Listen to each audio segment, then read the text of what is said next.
2020년도 2월 달에 한 분이 이제 수천을, 하나님의 부르심을 받아 수천을 하게 되셨습니다. 그분의 이름이 강영우 박사입니다. 그분의 이 수천 소식이 알려지면서 인터넷에 이제 추모의 이 장이 준비되어졌는데 그분의 한 표현이 담겨져서 많은 사람들이 그 추모하는 시간을 갖게 됩니다. 그 추모의 장에 어떠한 문구가 기록되어져 있었냐면 이와 같은 문구가 기록되어져 있습니다. 인생은 하나님으로부터 와서 하나님의 시각으로 보고 하나님의 방법으로 살다가 하나님께 돌아가는 과정입니다. 좀 길죠? 여러분 이 말이 이 공감이 되시는지 모르겠습니다. 제가 다시 한번 읽어드릴게요. 한 사람의 고백이 그의 죽음 앞에 많은 사람들에게 알려지게 되었고 그 마음을 함께 공감하는 시간을 갖게 됩니다. 이와 같은 표현입니다. 인생은 하나님으로부터 와서 하나님의 시각으로 보고 하나님의 방법으로 살다가 하나님께 돌아가는 과정입니다. 그 강영호 박사님은 최초의 이 표현들이 참 많이 들어가 있어요. 장애인으로서 대학 입학을 하게 되었어요. 이분의 장애는 어떠한 장애이냐면 앞을 보지 못하는 시각장애인입니다. 시각장애인으로서 대학을 갈 수 이 대학을 가는 환경이 그 당시에는 없었기 때문에 시험을 대신 교수가 받아서 쳐줌으로 말미암아 대학을 가게 되어지고 연대를 잘 이 장학생으로 졸업을 하고 나서 최초로 유학을 가게 되었습니다. 일리노이 대학에 이 유학을 가게 되어져서 그곳에서의 이 여러 가지 삶의 이 풍요로운 은혜를 누리게 되어지는데 가장 알려진 내용은 이래요. 부시 대통령 시절에 국제장애인위원회 정책 차관부, 우리 한국을 빛낸 사람 중에 이 100인을 뽑았을 때의 한 사람으로 뽑히게 되었고 그 당시에 가장 높은 이 관료직을 수행했던 사람으로 알려지게 됩니다. 그 사람의 표현, 세상을 볼 수 있는 눈이 없어요. 세상을 바라볼 수 있는 시력이 없어요. 그럼에도 불구하고 무엇을 봅니까? 하나님을 바라보는 하나님의 시각을 따라서 보게 되어지고 자신의 인생을 가리켜서 뭐라고 이야기해요? 하나님의 방법대로 살아가는 것이 인생의 과정이었다. 굉장히 많은 부분의 생각을 하게 되어집니다. 세상은 어떠한 일을 이야기합니까? 세상은 뭐로 가도 어디로만 가면 돼요? 어디요? 서울이요? 그게 무슨 의미예요? 뭐로 가도 서울만 가면 된다. 무엇을 의미합니까? 과정보다는 결과. 한 청년에게 묻습니다. 내가 너에게 10억을 줄게. 나 대신해서 감옥살이를 3년만 하고 와라. 그 10억의 유혹에 우리의 마음이 어떨까요? 그 청년의 마음은 어떨까요? 여러분 한번 나의 일로 생각을 해보세요. 누군가가 나에게 찾아와서 제안을 합니다. 내가 너에게 10억이라는 재산을 떼줄게. 그 대신 3년만 내 대신에 감옥살이를 하고 와라. 여러분 어떨 것 같아요? 대답하기 참 어렵죠. 나는 어떨 것 같아요? 최동배 목사는 어떨 것 같아요? 최동배 목사는 기쁨의 교회 이 자리를 지키고 있을까요? 3년만 기다려 주십시오. 제가 그렇게 여러분께 이야기하고 3년간 잠시 다녀올까요? 어떻게 할 것 같아요? 뭐로 가도 서울만 가면 된다라는 이 인식이 젊은 청년들의 이 시각에 깔려 있어요. 뭐로 가도 10억, 그게 벌기 결코 어렵잖아요. 평생에 가서 그 벌 수 없는 돈을 3년에 내가 벌 수 있다고 한다면 그 유혹에 아마 대부분 흔들리지 않을까 싶어요. 그게 지금 저와 여러분이 살아가고 있는 이 시대의 흐름입니다. 여기에 이분의 고백. 세상을 볼 수 없고 시력은 없지만 뭐예요? 하나님의 시각을 따라보고 무엇을 따라? 하나님의 방법으로 따라 살아가는 것. 그것이 나의 인생입니다. 저는 저와 여러분이 이와 같은 고백을 하는 믿음의 삶, 믿음의 인생의 여정이 되었으면 좋겠습니다. 오늘 본문 이 사도행전 16장 1절에서 또 5절의 말씀이요. 스쳐 지나갈 수 있는 말씀입니다. 사실 바울이 2차 전도여행을 떠납니다. 1차 전도여행을 마치고 2년의 시간을 흐른 후에 다시 한번 1차 전도여행을 갔던 지역을 방문하게 되었어요. 그 여정이 오늘 본문 1절에서부터 5절 서론격으로 기록되어져 있어요. 근데 여기에 바울의 마음, 바울의 행동, 바울의 이 사역의 이 패턴이 무엇을 향하고 있는지를 생각해 보실 거예요.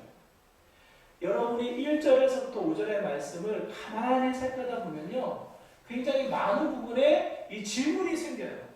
첫 번째, 1절의 말씀을 보면 이 어디 지역을 가고 있다고 기록되어 있습니까? 1절의 말씀 한번 볼까요? 1절의 말씀 제가 읽어드릴게요. 바울이 더베와 루스드라에도 이름에 거기 디모데라는 제자가 있으니 그 어머니는 믿는 유대 여자요 아버지는 헬라인이라. 1절을 통해서 바울이 어디를 향하고 있다고 기록되어 있습니까? 더베와 어디요? 루스드라. 우리가 지난 시간에 이 루스드라가 어느 나라, 어느 지역인지를 우리가 말씀을 나눴어요. 14장을 통해서 우리가 나눴어요. 루스드라가 어떤 지역입니까? 바울이 가장 큰 고난을 겪었던 곳. 마치 어디까지 이르게 되었다고요? 죽음까지 이르게 되어진 곳, 루스드라예요. 여러분 한번 생각해 보세요. 내가 가장 힘든 고난을 겪었던 곳이 이 어느 지역이라면 그 지역을 생각할 때, 그 지역을 방문한다고 했을 때에 여러분의 이 심리 상태가 어떻게 나타납니까? 어떻게 나타나요? 한번 생각해 보세요. 이런 분 혹시 계실지 모르겠습니다. 어린 시절에 강아지한테 물렸던 경험이 있으신 분들, 어린 시절에 물에 빠져서 죽을 뻔했던 일이 있었던 분들, 혹시 그런 분들 계신가요? 강아지한테 물렸던 경험이 있었던 분은 강아지 옆을 어른이 되어서도 가기가 어려워요. 맞아요? 물에 한번 빠져서 이 죽음의 이 문턱에 오르락내리락 했던 경험이 있던 분들 평생에 걸쳐서 물놀이를 편하게 할 수가 없어요. 심리 상태가 트라우마가 생겨서 그 일, 그 사건, 그와 비슷한 여정을 겪게 되어지면 바로 예전에 느꼈던 공포, 두려움이 밀려오면서요, 그것을 피하게 되어지는 게 인간의 본성이에요. 트라우마라고 이야기합니다. 트라우마. 바울이 어디를 향하고 있다고 이야기합니까? 1절. 한글의 성경은 그게 강조되어 있지 않아요. 원어를 보면, 헬라어 원어를 보면요, 에이스라는 방향을 설정하는, 방향을 가리키는 전치사가 표현되어져 있어요. 그냥 순수하게 이 길을 따라 더베를 가고 루스드라를 지나갔다, 그 정도의 이야기가 아니라 바울이 목적해서 어디를 향해서 가고 있다? 더베를 찍고 루스드라를 내가 가겠노라고 전치사 에이스를 넣어서요, 바울의 정확한 목적지를 가리키고 있어요. 1절의 원어는 그 지역을 향하고 있는 바울을 강조해서 이야기를 합니다. 바울이 제정신인가요? 무슨 상태예요? 무슨 상태로 루스드라를 가고 있냐고. 그 마음을 여러분 한번 들여다보세요. 아니요. 그 죽어서 이 유대인들이 이 바울은 죽었구나 생각을 하고 내버린 곳, 성 밖으로 내버린 루스드라로 다시 가고 있는 바울의 마음 상태. 또 하나의 질문이 생깁니다. 무슨 질문이 생기냐면, 디모데를 소개하고 있는데 디모데 소개하는 것까지는 좋아요. 정말 디모데가 좋은 사람이었구나, 우리가 받아들일 수가 있어요. 근데 디모데에게 무엇을 하라고 이야기를 합니까? 디모데에게 무엇을 하라고 그래요? 3절의 말씀. 3절의 말씀 한번 같이 볼까요? 자, 3절의 말씀을 제가 안 적어놨는데요. 우리 3절의 말씀 한번 같이 볼까요? 제가 찾아드릴게요. 3절의 말씀 같이 읽도록 하겠습니다. 함께 읽겠습니다. 시작. 바울이 그를 데리고 떠나고자 할새 그 지역에 있는 유대인으로 말미암아 그를 데려다가 할례를 행하니 이는 그 사람들이 그의 아버지는 헬라인인 줄 다 아미러라. 첫 번째, 루스드라를 향하고 있는 바울의 마음. 질문이 생겨요. 트라우마가 생길 법한데 루스드라를 찍어서 목적지를 삼아 가고 있는 바울의 마음 무엇일까? 두 번째, 디모데를 향해서 무엇을 하라고 합니까? 무엇을 행하려고 합니까? 3절에서 이야기하고 있듯이 뭘요? 할례. 이미 우리가 지난 시간, 지지난 시간 두 번에 걸쳐서요. 할례의 문제를 다뤘어요. 베드로의 경험을 통해서 그 전에 이미 또 한 번 할례에 대한 내용을 이야기했어요. 그 내용의 결과는 무엇입니까? 할례는 뭐예요? 할례의 결과는 뭐예요? 할례의 결과. 할례는 받아야 된다? 받지 않아도 된다? 뭡니까? 사도행전 15장 11절의 결론을 내리게 됩니다. 예루살렘 종교회의에서 할례라는 문제가 부딪혀요. 갈등이 생겨요. 다툼이 생겨요. 그래서 이 문제를 해결해 주세요 라고 해서 예루살렘 교회에 종교회의가 벌어지게 되어지고 그 자리에서 공적으로 이 결정이 이루어지게 됩니다. 할례에 대한 입장 무엇입니까? 15장 11절. 수많은 종교인들, 수많은 이 지도자들 앞에서 공포를 하게 되었어요. 그곳의 지도자들 뭐라고 이야기합니까? 주 예수의 은혜로 구원받은 줄을 믿노라. 할례라는 멍에, 할례라는 짐을 그들에게 씌울 필요가 있다 없다? 없다라는 것을 결론을 내렸어요.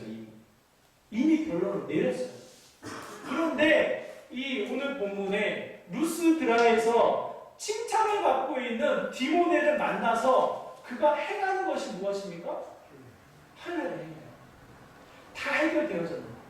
다 해결되어졌고 이 할례를 해결하기 위해서 논쟁을 벌였던 바울이 이제는 스스로 할례를 행하는 장면 생각해 보세요. 할례를 행하는 장면을 통해서 오해하는 사람이 있을까요? 없을까요? 아니 기껏 할례를 하지 않아도 된다고 해놓고 할례를 행하네? 이러한 이 오해가 생길 수도 있겠고 또 한편 무슨 마음이 있어요? 바울도 했으니 너희들도 할례를 해야 돼. 할례를 또 한 번 강조할 수 있는 오해가 생겨버리게 돼요. 그렇잖아요? 그럼에도 불구하고 할례를 행하고 있는 바울. 근데 이게 또 헷갈리는 말씀을 제가 하나 더 드릴게요. 갈라디아서 2장 3절의 말씀. 한번 같이 읽어볼까요? 갈라디아서 2장 3절 앞에 화면을 보고 같이 읽겠습니다. 시작. 그러나 나와 함께 있는 헬라인 기록까지 억지로 할례를 받게 하지 아니하였으니. 자, 여기서 디도에게 할례를 받게 했다는 뜻입니까? 받지 말게 했다는 뜻입니까? 받지 않게 했어요. 받지 않도록 억지로 바울이 요청해서 이와 같은 일을 벌였어요. 그러면 오늘 본문에 사도행전 16장의 디모데를 향한 바울은 어떠한 마음? 이랬다 저랬다 하는 바울인가요? 온갖 오해를 사면서까지 할례를 행하려고 했던 바울의 마음은 무엇일까요? 마지막으로 하나 더 살펴보면 이와 같습니다. 사도행전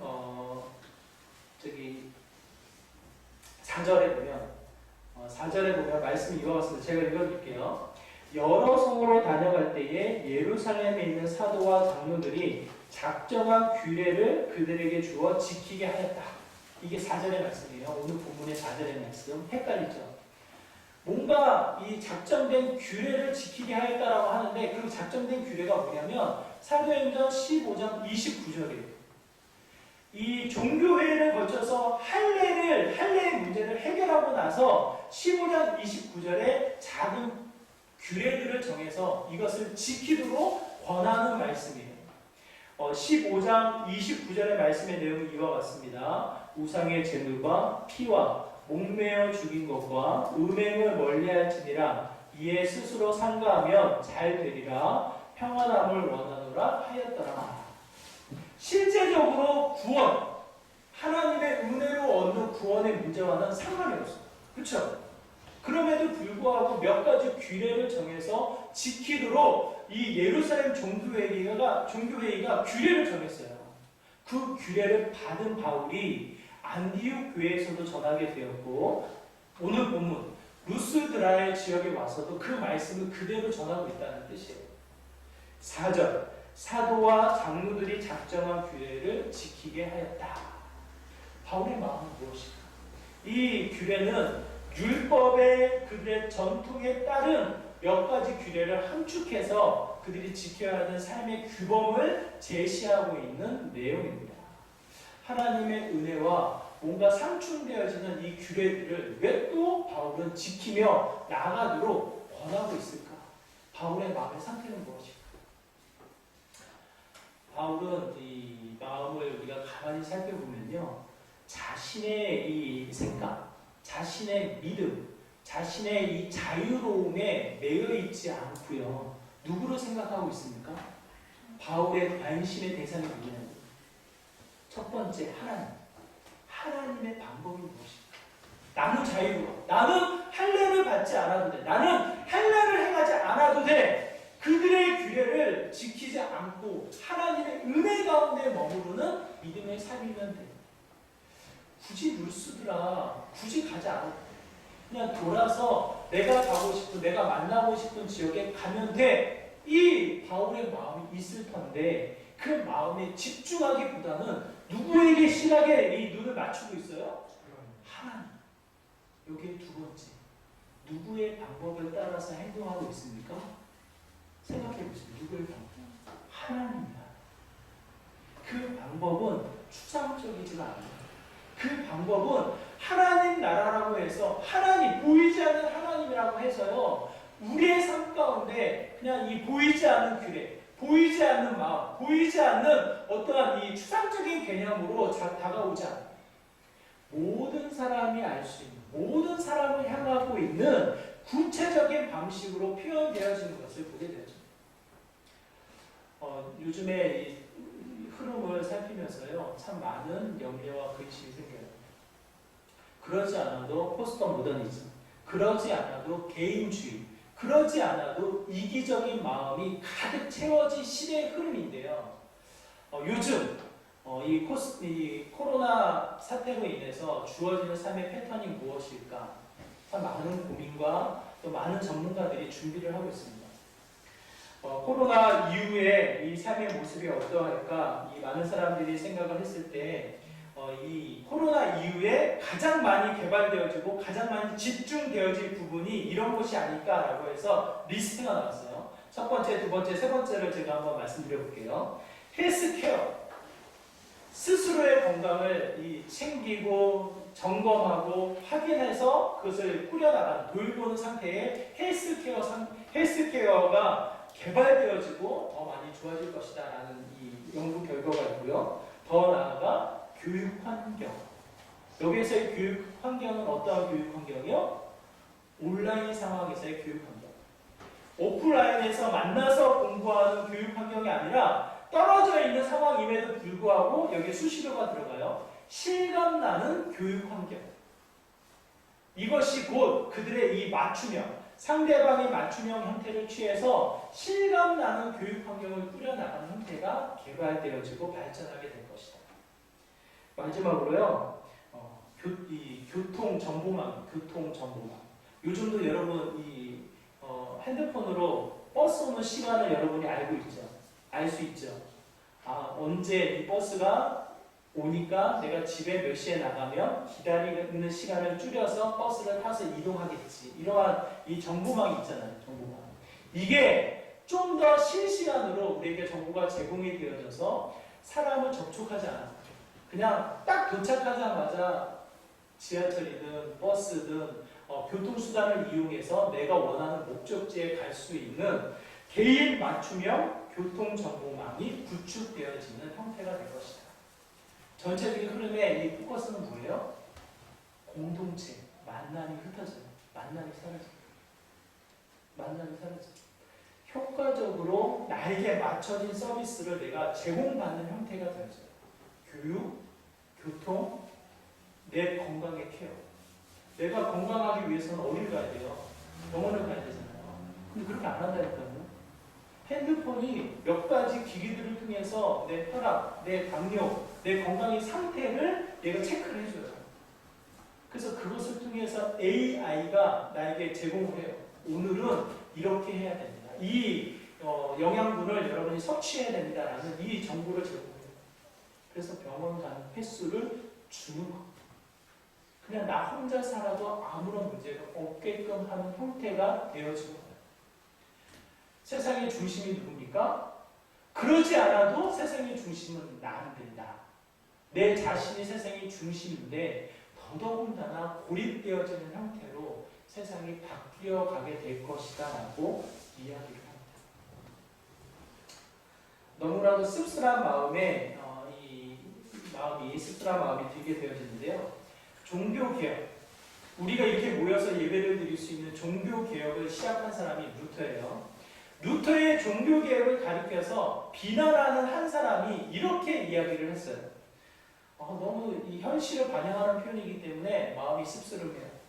이렇게 이야기합니다. 종교개혁으로 모든 사람이 교황이 되었다. 그러니 이제 사람과 사람 사이의 정신적 결합과 사회적 통합도 더 이상 유지될 수 없을 것이다. 이해되시나요?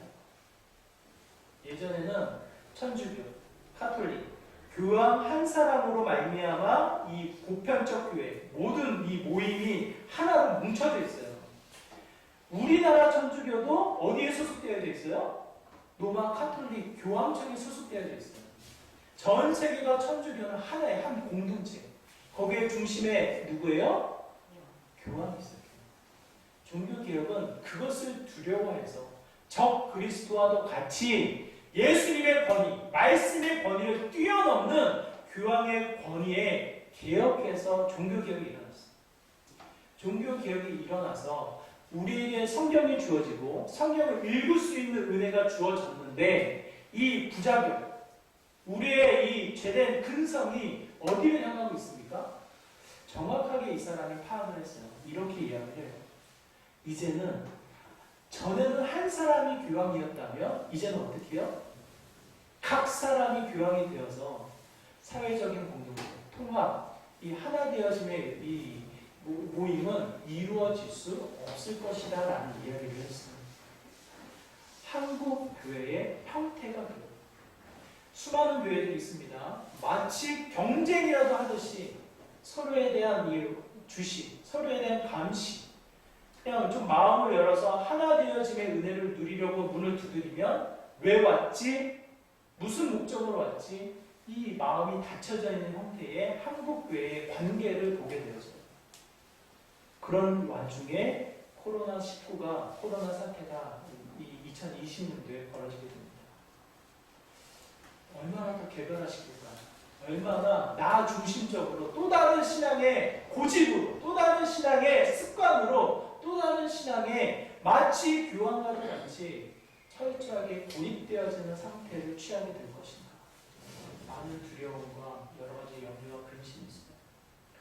근데 다시 한번 오늘 성경의 내용을 여러분이 같이 살펴보시면 좋겠습니다. 바울은 그렇게 하지 않았어요. 바울이 얼마나 고집이 셉니까? 바울이 얼마나 자신의 소신이 강합니까? 그럼에도 불구하고요, 그 바울이 그렇게 하지 않았어요. 종교개혁을 통해서 이미 결과가 뻔히 드러난 이름에도 불구하고 그 바울이 그렇게 하지 않았어요.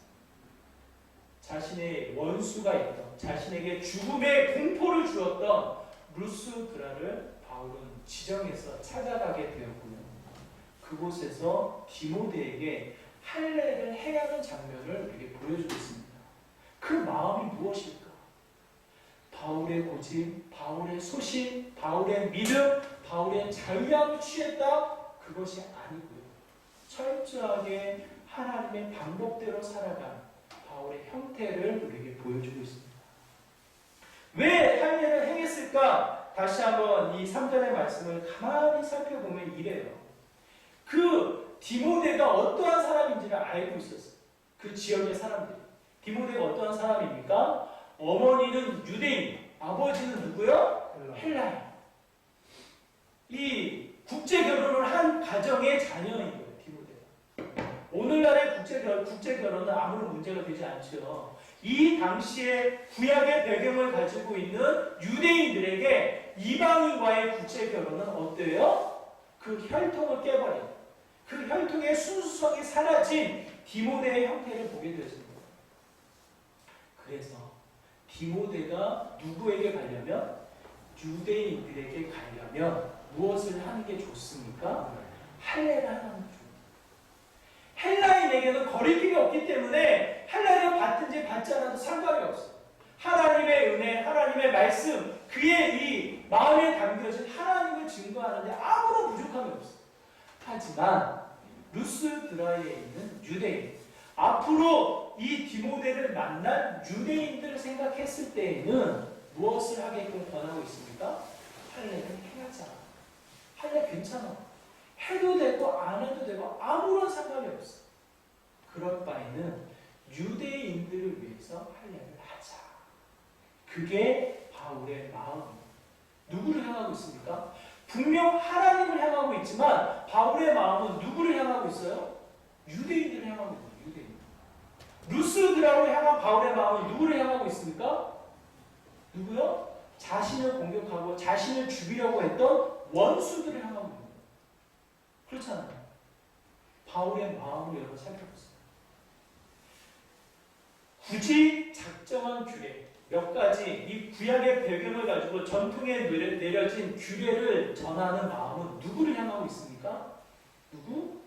예루살렘에 있는 사도와 장로들의 권위를 향해서 그들의 권위를 세워주고 있는 바울이에요. 바울의 마음을 여러분 아시겠냐고. 아까 말씀드렸던 우리 강영우 박사님 어린 시절에 눈을 볼 수 있는 사람이었어요. 13살에 막 운동장에서 축구 경기를 하다가 골키퍼를 했대요. 골키퍼를 하다가 공이 눈에 맞았어. 눈에 맞았는데 굉장히 아팠는데 말을 못했어. 왜 말을 못했냐면 그 직전에 그 13살, 12살에 아버지가 돌아가셨어요.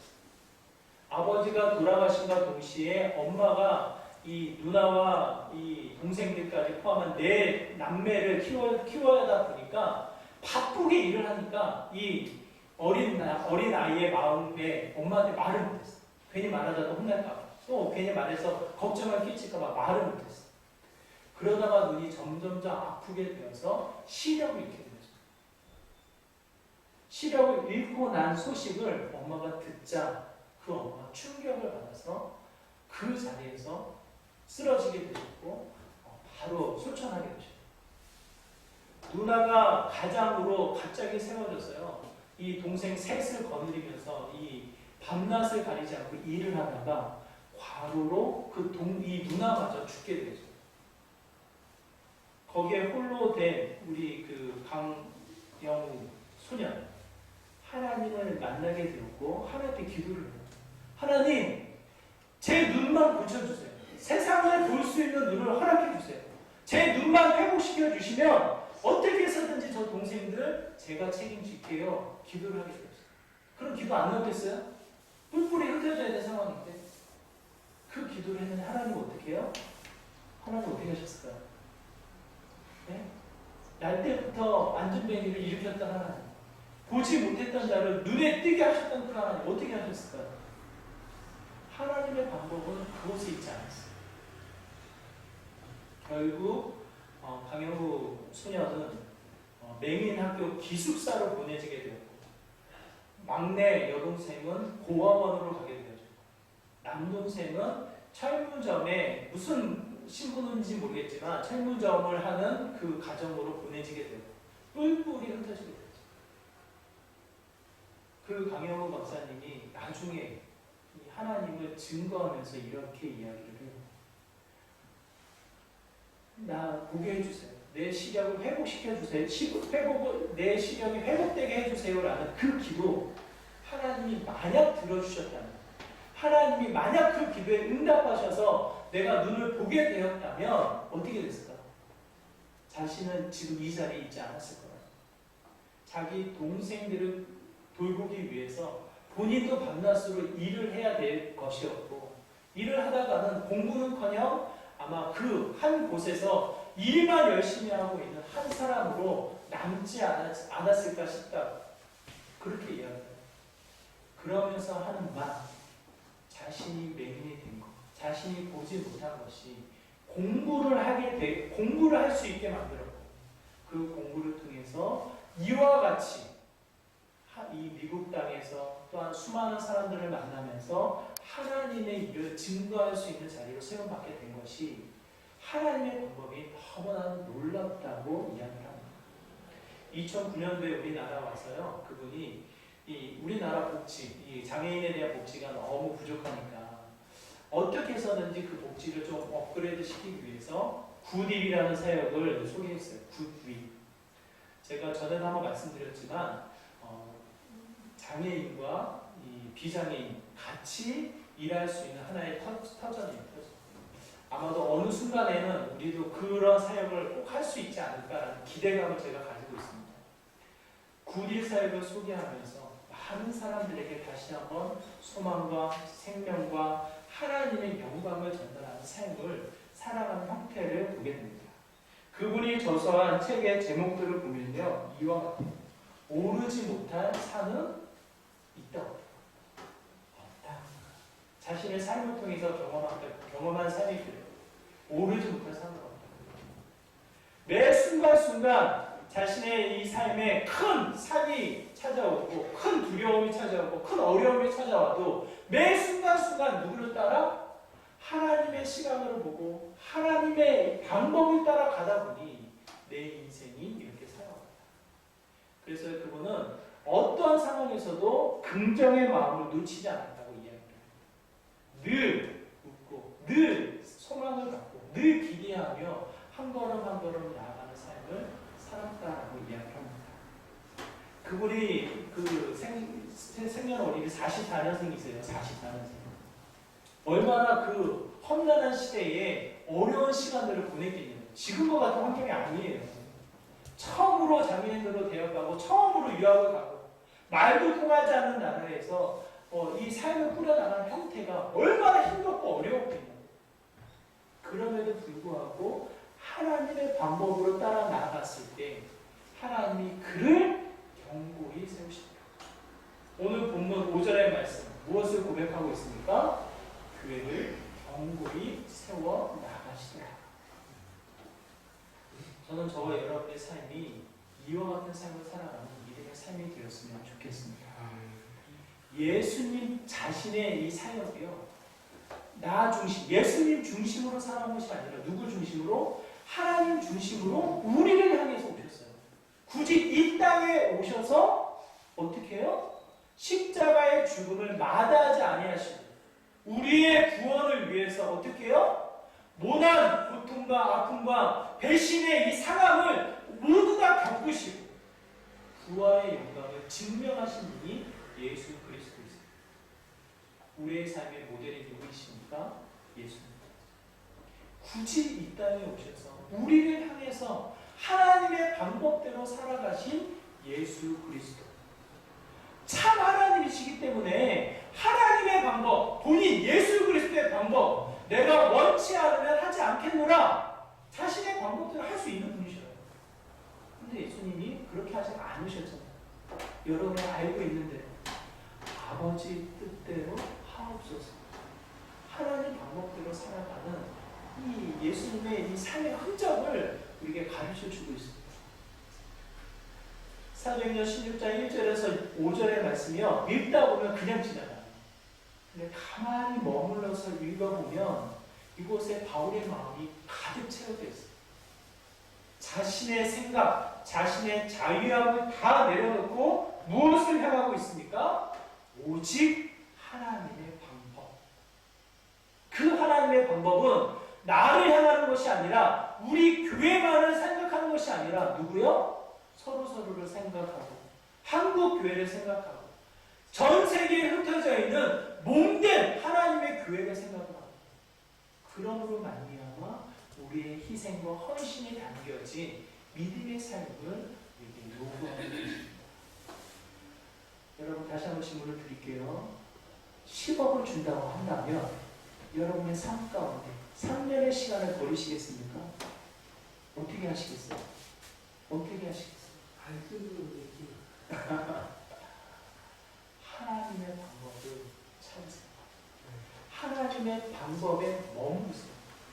추상적이지 않아요. 내일 아침에 만나는 그 순간에 하나님의 방법이 포함되어 있고요. 우리 가족들과 함께 대화하는 그 자리에 내가 여유롭게 시간을 보내는 그 순간순간에 나의 방식이 아닌, 세상의 흐름의 방식이 아닌 하나님의 방법이 그곳에 담겨져 있어요. 우리가 그것을 인정하지 않았을 뿐이지. 그 방법을 다시 한번 주시하시고 그 방법대로 살아가고 있어요. 그러면 하나님이 세우시는 견고한 교회의 은혜, 내 삶을 이끌어 나가시는 하나님의 일하심을 온전히 경험하는 믿음의 삶이 되지 않을까 싶습니다. 하나님의 방법, 다시 한번 내 삶에 취하셔서 하나님의 뜻, 그의 역사를 온전히 이루어 나가시는 믿음의 복된 삶 되시기를 주님의 이름으로 축원합니다.